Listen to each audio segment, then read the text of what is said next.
Perjalanan hidup seseorang bukan ditentukan oleh dirinya sendiri. Sebagai orang yang percaya pada Tuhan, maka Tuhanlah yang menetapkan langkah orang yang hidupnya berkenan padanya. Sebuah pengalaman hidup yang sangat berharga telah dilalui oleh Ibu Pendeta Hilda Rianti, istri dari Pendeta Insinyur Timotius Subekti, Gembala Sidang GBT Kristus Alfa Omega Semarang yang sering dipanggil Ibu Susan. Tidak ada yang menduga bahwa kejadian besar yang menimpanya membawa dampak yang signifikan bagi pribadi, keluarga, dan gereja Tuhan. Mujizat terjadi, walaupun badai besar datang, tapi Tuhan menyatakan penyertaannya. Habis hujan, tampak pelangi. Inilah kesaksian yang hidup agar dunia tahu bahwa Tuhan, Allah semesta alam, berdaulat atas hidup manusia. Dia menjadikan indah pada waktunya. Selamat menyaksikan, Tuhan memberkati. Selamat berjumpa dalam kasih Tuhan Yesus Kristus. Sebelum saya menyaksikan sebuah peristiwa yang penting dalam hidup saya ingin membacakan dalam Alkitab Filipi 4 ayat yang ke-6 yang berbunyi demikian. Janganlah hendaknya kamu khawatir tentang apapun juga, tetapi nyatakanlah dalam segala hal keinginanmu kepada Allah dalam doa dan permohonan dengan ucapan syukur. Ayat 7, damai sejahtera Allah yang melampaui segala akal akan memelihara hati dan pikiranmu dalam Kristus Yesus. Amin. Saudara, saya ingin menyaksikan bagaimana Tuhan itu luar biasa. Kejadian ini yaitu pada tahun 2001. Saat itu saya pergi ke gereja untuk menghadiri persekutuan doa. Dan suami saya, Bapak Pendeta Timotius Subekti, tidak ikut karena sedang sakit. Dan saya berangkat bersama dengan anak saya, si Vera Subekti. Waktu itu saya yang pegang kemudi dan menuju ke gereja. Tiba di Jalan Gajah Mada, hampir belok ke parkir gereja, saya agak berhenti. Tiba-tiba bunyi duk. Saya kira tangan-tangan orang yang mungkin iseng memukul mobil saya. Saya teruskan berjalan masuk ke ruang parkir. Begitu saya buka pintu mobil, tiba-tiba bunyi dur. Saya terkejut. Ternyata itu adalah bom yang ditempel di pintu mobil saya. Dan saat itu saya melihat pijarnya di dekat kaki saya. Asap yang begitu kental yang penuh dengan racun itu dengan begitu cepat memenuhi mobil itu. Dan saya berpikir saya harus cepat keluar dari mobil ini, kalau tidak bahaya saya akan terpanggang dan mati di dalam mobil itu. Dan oleh kemurahan Tuhan, walaupun kaki saya hancur, saya mau berdiri nggak bisa, tapi sekuat tenaga saya berusaha pindah dari tempat duduk yang memegang kemudi, pindah ke sebelah kiri, di mana tadi si Vera duduk, tapi persis terjadi peledakan itu, si Vera kebetulan turun. Jadi dia tidak terkena pecahan bom. Saudara-saudara, saya dengan susah payah melewati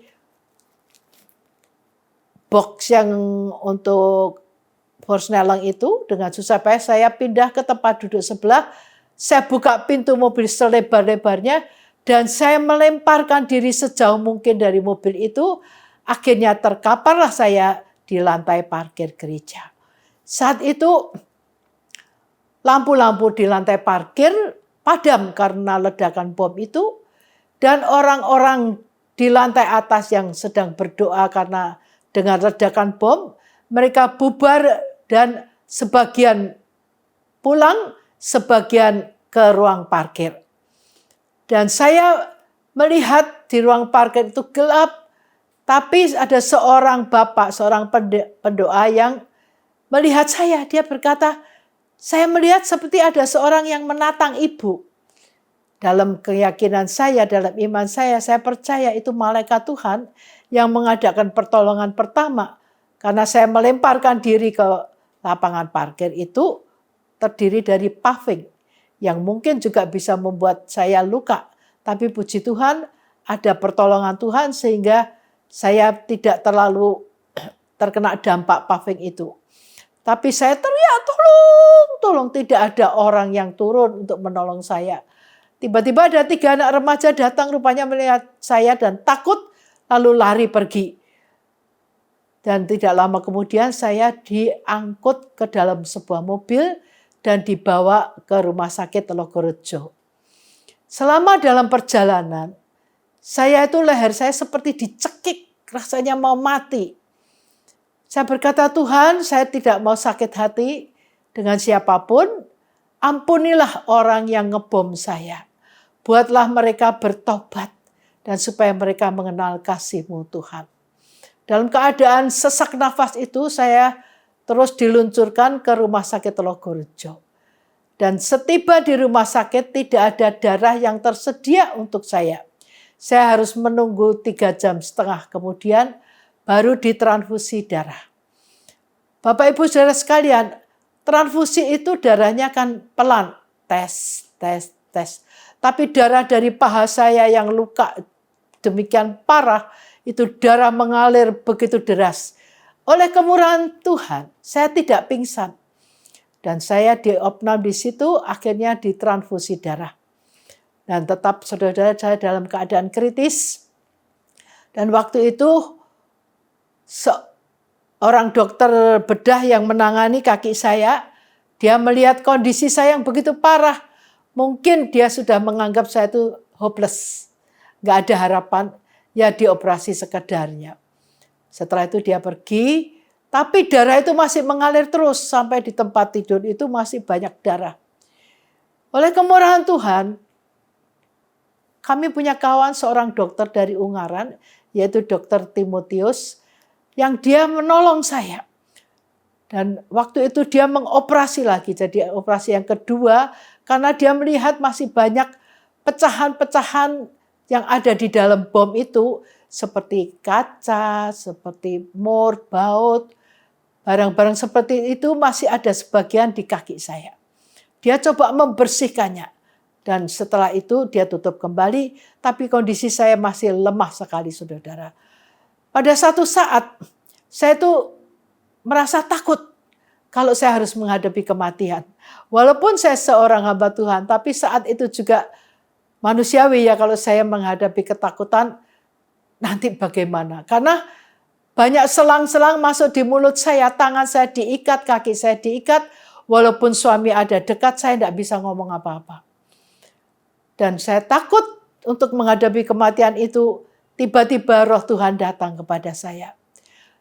Jangan takut, meskipun kamu di lembah bayang-bayang maut, akulah gembalamu. Wah, saudara-saudara, begitu saya dengar suara Tuhan itu, iman saya langsung menjadi kuat kembali. Saya berkata, oke Tuhan, saya tidak sendiri, tapi Tuhan bersama dengan aku.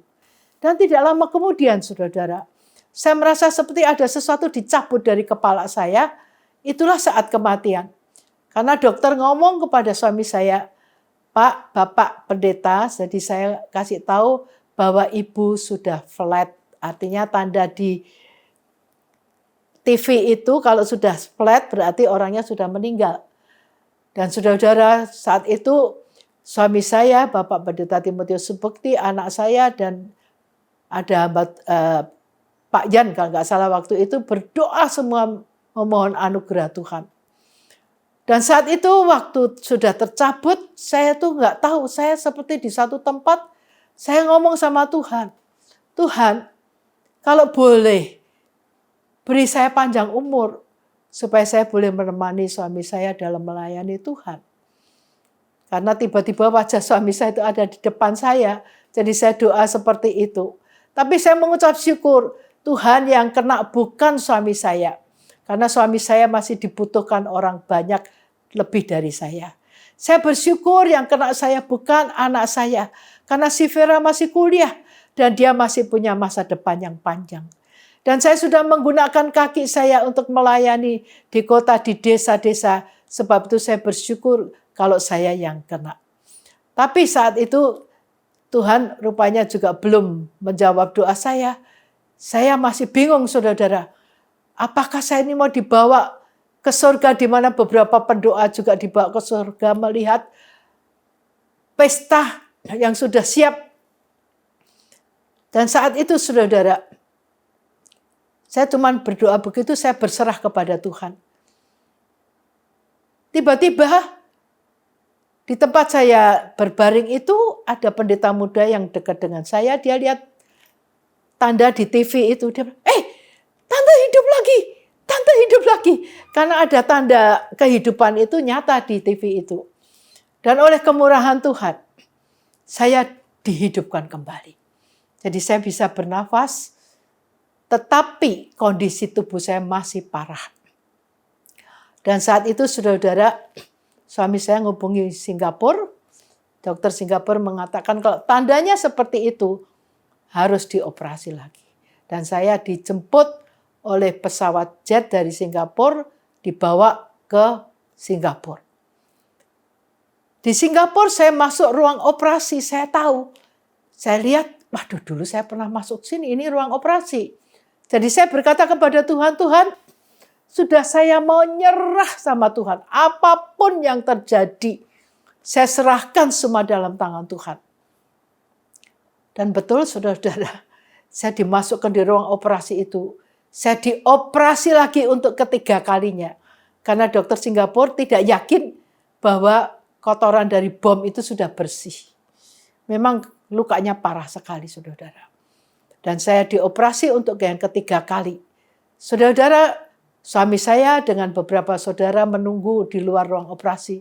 Dan mereka berbincang, mereka mengatakan, nanti kalau Ibu Subekti sadar pasti stres. Karena kakinya hilang satu sebelah kanan. Dan dulu Ibu Subekti seorang yang energik banget.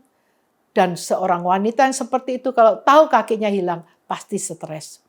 Tapi sesuatu yang terjadi luar biasa, saudara-saudara. Setelah operasi selesai, saya melihat kaki saya hilang satu, sebelah kanan nggak ada kaki. Dan sebelah kiri parah sekali lukanya. Tapi seperti tidak terjadi apa-apa. Itu kalau tidak kuasa Tuhan tidak mungkin. Karena saya itu wanita yang energik dan pasti kalau lihat kehilangan kaki pasti stres. Seperti tidak terjadi apa-apa, saudara-saudara. Lalu saya bisa berdoa begini, Tuhan, saya bersyukur walaupun kaki kanan saya satu hilang, tetapi kaki kiri, dokter berkata tulangnya masih utuh. Saya bersyukur untuk itu. Dan berikutnya, saudara-saudara, wajah saya itu seharusnya cacat berat karena begitu dekat dengan pijar bom itu. Tapi waktu dilihat, tidak ada setitik pun yang melukai wajah saya. Nah, itu juga anugerah Tuhan. Sebab itu ada seorang ibu dari Singapura yang cepat-cepat, saya mau lihat wajahnya Bu Bekti. Dia membuka, dia bilang, puji Tuhan, setitik pun tidak ada pecahan kaca yang ada di dalam bom itu. Dan waktu itu, saudara-saudara, yang aneh lagi, saya tuh bisa bernyanyi pagi malam saya bisa bernyanyi. Give thanks with a grateful heart. Give thanks to the Holy One.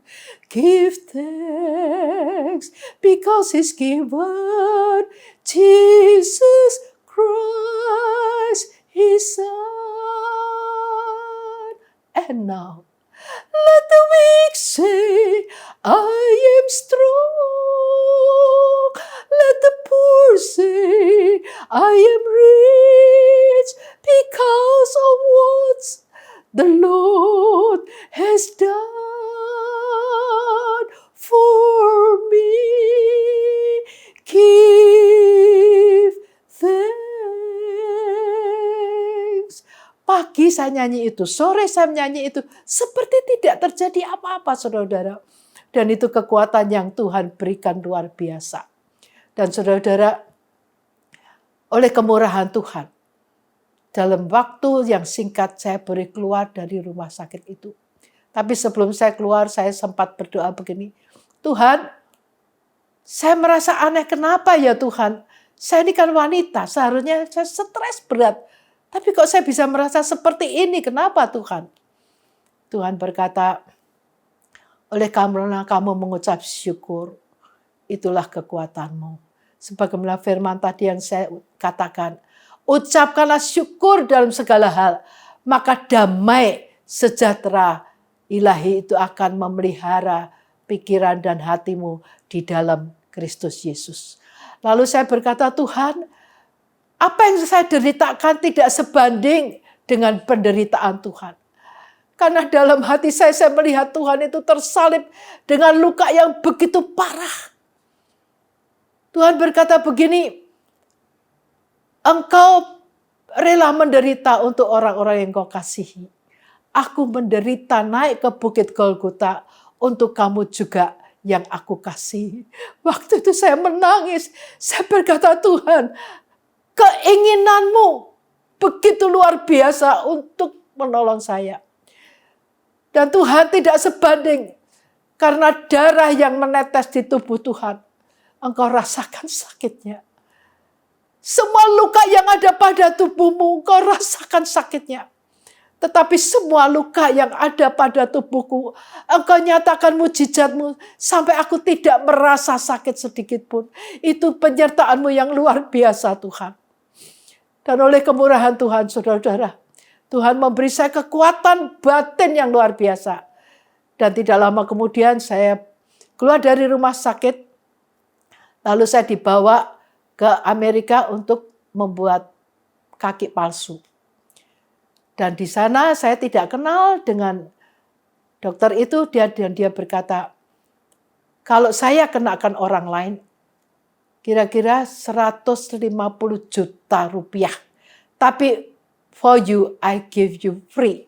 Waduh, saya berkata, Tuhan, ini kemurahan Tuhan kembali untuk saya. Dan untuk yang terapi saya, harusnya berapa ribu saya harus bayar. Dia juga berkata, I give you free. Saya berkata, Tuhan, engkau luar biasa, engkau baik. Dan setelah saya pakai prostesis, saudara-saudara, dalam kesulitan saya, berapa kali saya jatuh dalam latihan. Dan saya berkata kepada jemaat yang saya bersaksi dimanapun saya berada, saya berkata, kamu harus bersyukur kalau kamu masih punya kaki yang lengkap dari Tuhan. Kamu masih bisa berjalan dengan bebas, dengan berlari. Tapi saya sudah terbatas. Jadi Bapak Ibu Saudara sekalian, meskipun dalam keadaan seperti itu, tapi Tuhan itu memberi kekuatan yang luar biasa. Sehingga saya berkata, Tuhan, apa maksud Tuhan? Sampai semua ini terjadi. Dan waktu saya keluar dari rumah sakit, saudara-saudara, saya pulang, naik pesawat, orang-orang pada melihatkan saya, pikirnya masih gagah kok pakai tongkat, pakai kursi roda. Saya itu cukup stres, saudara-saudara. Walaupun di rumah sakit saya perlu ucapan syukur, tapi waktu naik pesawat saya stres. Lalu saya naik ke lift. Ada kata-kata di Singapura, lift for disabled people. Saya tuh biasa, tidak ada stres dalam hati. Tapi waktu masuk di Indonesia, lift untuk penyandang cacat. Waduh, saat itu saya stres banget, saudara-saudara. Saya berkata, Tuhan, dulu saya seperti Mbak yang dorong kursi roda saya. Tapi sekarang saya nggak bisa. Nggak bisa seperti itu lagi. Lalu Tuhan ingatkan, kamu harus bersyukur. Banyak hambaku yang di RRC yang dalam penjara, mereka bisa mengucap syukur dalam keadaan itu. Biarlah kamu juga tetap mengucap syukur. Jadi saya turun ke lift bawah 1 lantai. Hati saya sudah berubah. Hati stres diubah dengan hati penuh ucapan syukur. Lalu saudara-saudara, setelah saya pulang ke rumah, kalau saya tugas di gereja, karena kadang-kadang Pak Bekti bertugas di lain tempat, saya tugas di lain tempat. Kadang-kadang untuk pakai prostesis itu susahnya luar biasa. Sampai kadang-kadang saya stres kembali. Saya berkata, aduh Tuhan kok tidak bisa masuk-masuk. Lalu saya ingat Tuhan ingatkan kembali dalam firman Tuhan. Raja Daud berkata, "Hai jiwaku, mengapa engkau gundah gulana? Pujilah Tuhan, bangkitlah, pujilah Tuhan." Saat itu saya belajar, saya memuji kebesaran Tuhan. Tuhan, kau tidak berubah sekarang sampai selama-lamanya. Dan puji nama Tuhan, saudara-saudara, tepat waktunya saya boleh tiba di tempat di mana saya melayani firman Tuhan. Nah, begitulah perjalanan iman di dalam melayani Tuhan. Tuhan itu tidak pernah mengecewakan. Dalam kondisi apapun, dia itu bisa di samping kita. Di dalam keadaan kita stres, dia menguatkan kita. Dalam keadaan kita terpuruk, dia mendampingi kita. Bahkan dia menyatakan kuasanya yang luar biasa.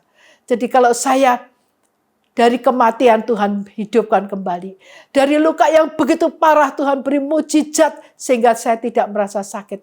Yang ketiga, waktu Dr. Timotius itu mengoperasi saya. Setelah saya pulang, dia baru cerita, waktu itu saya operasi tanpa obat bius. Kok Bu Susan diem saja? Waduh, itu mujizat Tuhan kembali.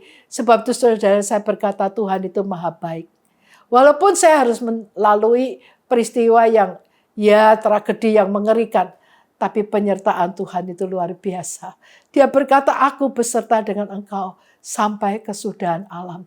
Sebegitu besarnya perhatian nasional terhadap peristiwa ini, akhirnya berdasar investigasi Kepolisian Negara Republik Indonesia, diketemukan informasi bahwa ada target dari peneror bom. Bahwa ternyata beberapa waktu sebelumnya, rumah dan kegiatan sehari-hari sudah disurvei lapangan. Hal ini diungkap dalam penjelasan yang dimuat di majalah Tempo edisi Oktober 2003. Jadi saudara-saudara yang mempunyai masalah demi masalah, ingat Tuhan, dia sudah menderita yang terlebih besar, terlebih berat untuk Anda. Dan dia beserta dengan saudara. Dia mampu, dia sanggup, dan dia mau menolong saudara. Sebab itu dalam segala perkara bersyukur saudara punya Tuhan yang hidup. Sekian kiranya kesaksian saya boleh menjadi berkat bagi ibu-ibu, bapak-bapak yang sedang mungkin tertekan, yang mungkin sedang mengalami persoalan yang berat. Pandang Tuhan yang sudah tersalib dan bangkit untuk bapak ibu saudara sekalian. Tuhan memberkati. Amin. Lukas 23 ayat 34. Yesus berkata, "Ya Bapa, ampunilah mereka, sebab mereka tidak tahu apa yang mereka perbuat." Mengampuni membuat kekuatan ilahi mengalir tanpa batas. Biarlah kesaksian ini jadi footprint untuk menunjukkan pekerjaan besar yang telah Tuhan lakukan dalam sejarah GBT Kristus Alpha Omega Semarang. Nama Tuhan dipermuliakan. Amin.